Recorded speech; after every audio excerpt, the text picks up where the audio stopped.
nedavno otvoreno. Danas je zvanično otvaranje.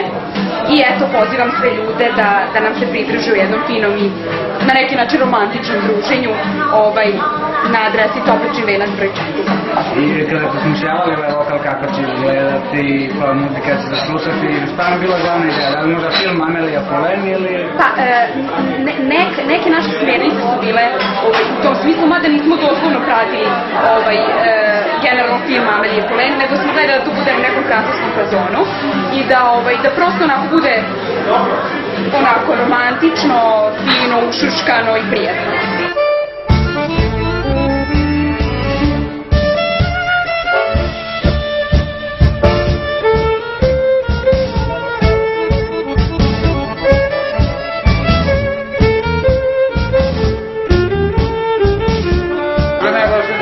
Da se normalni ljudi skupljaju, da je opušteno i da nema neke tenzije, jer malo mi je glava i nije u redu zbog prevelike tenzije, tako da mi samo prija da je opušteno, da je neka normalna ekipa i to.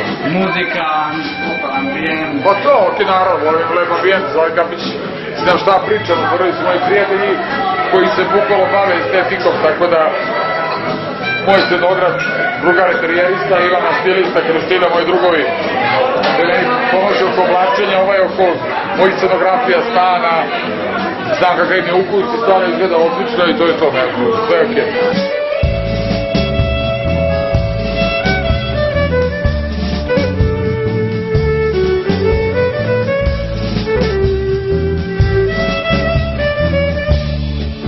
Volim da odlazim i uglavnom odlazim na mesta, bilo da su restorani ili klubovi u pitanju gde poznajem ljude i da se osjećam domaćinski, a ovo će definitivno biti jedno od tih mesta, budući da prvo što je ambijent božanstven, a drugo što ima i povod više, a to je što je moja sestra jedan od